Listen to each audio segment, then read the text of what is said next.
All right, y'all, welcome back to the show. It's Anti-War Radio.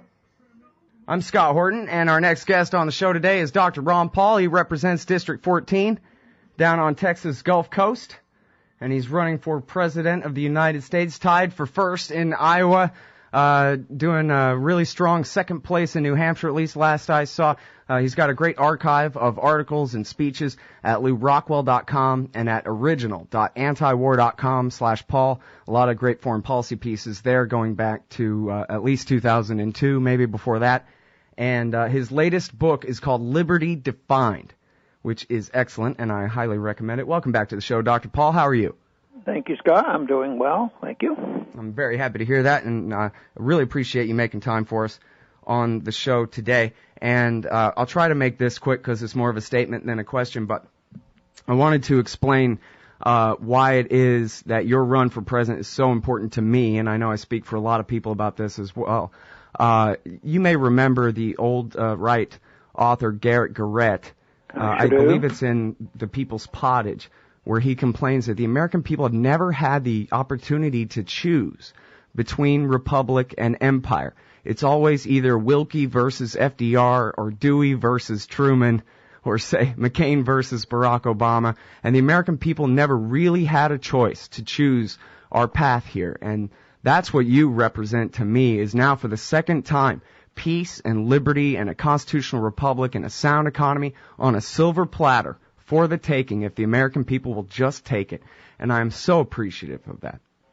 Well, thank you. And, of course, that's been our goal, and I know the frustration by many by not having real choices, you know, in the old cliche, well, we can't vote for somebody that might offer this because we have to vote for the lesser of the two evils. But, you know, I always make the comment when they ask about this, is that we send troops and money and we lose lives and we kill a lot of people spreading our goodness and our democracies. We want to teach people how to have fair elections, and then they have elections that we don't like the elections, so we ignore them. But back here at home, not only philosophically is it hard to distinguish between the two and thinking that they're really different, but competition is tough in this country because third parties aren't welcomed. It's hard to get on their ballots, and they write the rules. And if you're in a third party or an alternative party, you don't get into the debates. So it is a shame that has been offered. So I've done my darndest to work in the Republican Party as well as outside the party and in education to make sure as many people as possible understand this distinction, that it's either or, and you really can't maintain the status quo. Our status quo is always moving, as history shows, and it's always moving in the direction of empire. And if you listen to the debates and what went on last night, it seems like there's still a pretty strong consensus with the Republican candidates that that's the direction they want to go. But the one thing is, Scott, I think one thing that's good news is I do think there's a lot of people, especially the younger generation, they're sick and tired of it. Even now, I've noticed in the last month or two, talking to the audiences that have mostly Social Security people on them and talking about how their money was taken out of Social Security and spent overseas and how these wars are detrimental to them and how inflation's detrimental to them. They're actually listening very carefully now. They're a lot less hawkish than they were 5 or 10 years ago. Mm-hmm. Well, and I think I figured out something about the media's bafflement about your strength and all the recent polling and your steady growth compared to all the flash-in-the-pan competitors on the Republican side. And I think I figured out this morning reading the winners and losers analysis at the CNN website where you're in with the winners.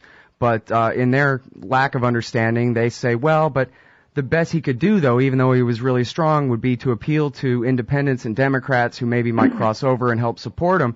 And it's really beyond their capacity to understand or believe that actually you can lead the Republican base to peace. It's working. Yeah. And Republicans in the past have campaigned on peace, like Bush did, in the year 2000. His announced platform wasn't all that bad, a humble foreign policy, and said the words that sounded pretty good.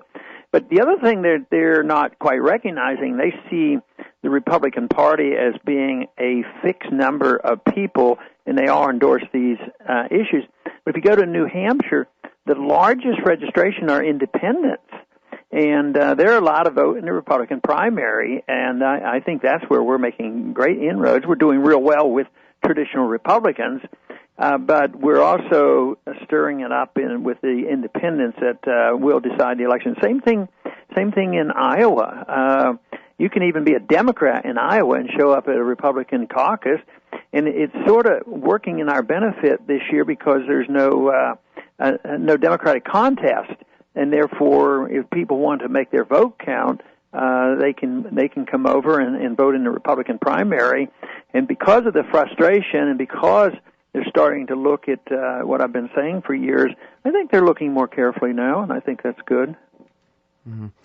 All right, now very quickly, at the end of the debate, you were asked a question very softly about Somalia and the Al-Shabaab movement, and you went ahead and gave a great answer and embarrassed Paul Wolfowitz and everything as the result. But I want to give you the opportunity to address Somalia and the situation with Al-Shabaab, if you'd like. Yeah, I didn't hear the question very well, and I think she was trying to draw a corollary that the reason we have problems in Somalia because we didn't follow through, we met resistance, and we lost some men, so we leave. And if we do that, that's why we can't leave Afghanistan. Obviously, the longer we stay, the more chaotic it gets, the more people that die. But we really never left Somalia. We just transferred the responsibility. I mean, when they had the crisis in Mogadishu, that crisis occurred with American troops, but now we just use proxy armies, with Kenya or Ethiopia, we just buy their allegiance and send them in and stir up the trouble. But I think, the real answer to that is why are we so worried about that? Why don't we allow people to determine and have their self-determination? And our problems just get much worse when we think that we know what all these solutions are. So it would have been a perfect opening for me to emphasize the value of a non-interventionist foreign policy, and the argument she was making, as far as I'm concerned, she just wants to perpetuate this forever. If they want to have absolute control, they got to send hundreds of thousands of people into all these countries, and obviously it would bankrupt us. So I think it's that she was talking about a failed policy, and there's no way that could solve the dilemmas that we face today, especially financially, in the attack of our liberties here at home. Mm-hmm. Well, Representative Bachmann, I thought, made an interesting point. Anyway, not necessarily do I agree with her conclusion, but she talked about how some Americans, Somali Americans, I think she mentioned this, have actually traveled to Somalia to participate in the war over there, which is a very worrying development. Because obviously it doesn't take much imagination for them to go ahead and stay here and commit some kind of terrorist act, that kind of thing. But her problem, of course, is she's analyzing the whole thing in a vacuum, not, as you're talking about, years and years of war over there. Right. Well, if you do have any Americans or American Somalians here, and they have an interest and they're not asking you to go or send your kids, that to me is a little bit different.